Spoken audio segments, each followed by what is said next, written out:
Decirle que la muerte de nuestro Señor Jesucristo ha sido una de las muertes más estudiadas, hermano, por científicos, por arqueólogos, por historiadores. Pero en esta noche quiero hablar acerca de la muerte de Cristo, pero desde el aspecto legal, hermano, desde el aspecto jurídico.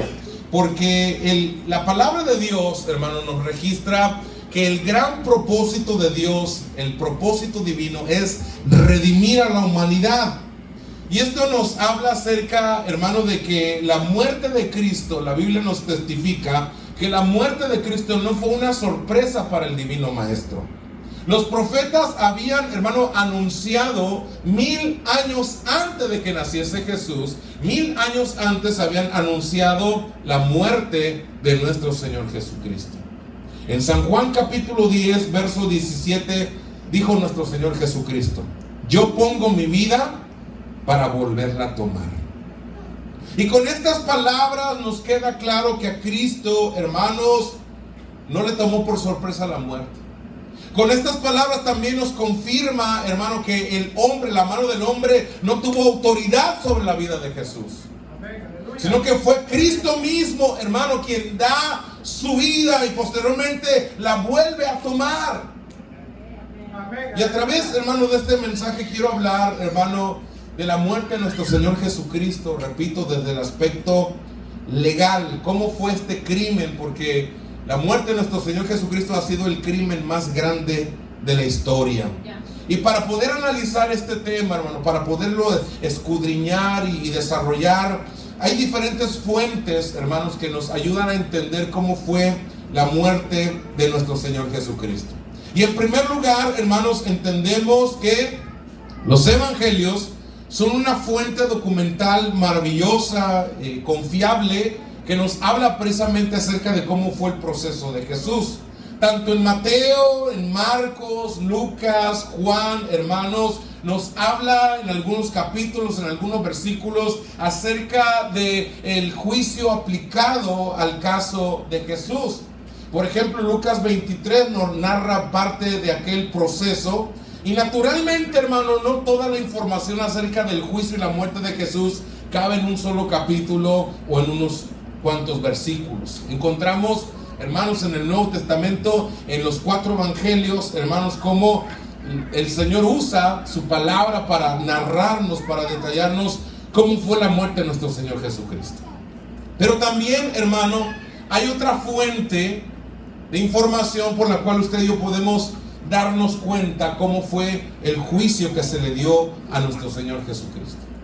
Y es que, hermano, había leyes en aquella época, tanto en el pueblo judío como en el pueblo romano. Porque recordemos que Israel, Jerusalén, estaba bajo el imperio del dominio romano. Estaba bajo el yugo de Roma, hermano.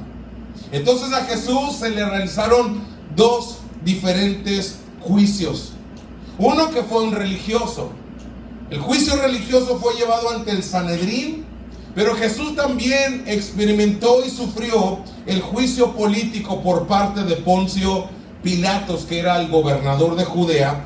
Es decir, Jesucristo, hermanos, fue juzgado por la ley judía y por la ley romana. Y para poder entender estas leyes, cómo funcionaban, hermano, estas leyes, es necesario considerar cómo funcionaban las 2 instituciones que sometieron a juicio a Jesús. Todos sabemos, hermanos, que Jesús nació bajo el gobierno del emperador romano que se llamó Octavio Augusto. Así lo dice el Evangelio de Lucas en el capítulo 2. Y en esa época era la época del imperio, que después sustituyó otro régimen político en Roma que se llamó la República. Este emperador llamado Octavio Augusto muere en el año 14 después de Cristo. Y después sucede otro emperador llamado Tiberio, que muere alrededor del año 37 después de Cristo. Es decir, hermano, la vida terrenal que Cristo tuvo fue abarcada por estos 2 emperadores romanos. El gobierno romano, hermano, tuvo 3 tipos de regímenes. El primero de ellos fue la monarquía. Desde que se fundó Roma en el año 224 a.C. hasta del año 753, antes de Cristo, hasta el año 224 antes de Cristo. Después viene otro régimen político conocido como la República, que inicia en el año 224 antes de Cristo hasta el año 27 antes de Cristo. Y posteriormente se dio el régimen del Imperio, que fue del año 27, hermanos, antes de Cristo hasta el año 450 después de Cristo. Y hermanos, dentro de Roma llegó a ser muy frecuente la pena de muerte. Ellos, hermanos, tenían la costumbre, ¿verdad?, de aplicar constante, con mucha frecuencia, la pena de muerte, pero ninguna provincia, ningún pueblo que estaba sometido a la autoridad de Roma tenía la autoridad para poder, hermano, llevar a cabo o aplicar la pena de muerte, sino que se tenía que someter, por ejemplo, en el caso de Jerusalén, en el caso de nuestro Señor Jesucristo, se tenía que presentar el caso ante el gobernador o ante el procurador para que éste a su vez analizase el caso.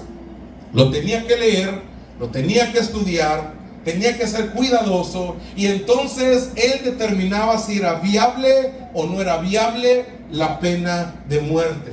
Porque si se hacía una irregularidad, si había algún sesgo, hermano, podía haber problemas muy serios.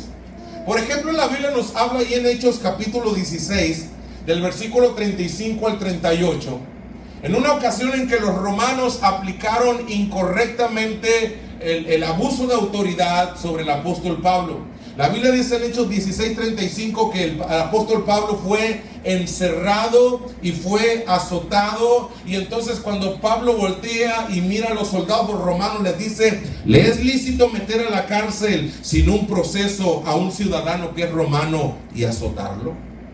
La Biblia dice, hermano, que cuando estos soldados se dieron cuenta que Pablo era un ciudadano romano, y como no le habían hecho un justo juicio, dice que se empezaron a llenar de miedo.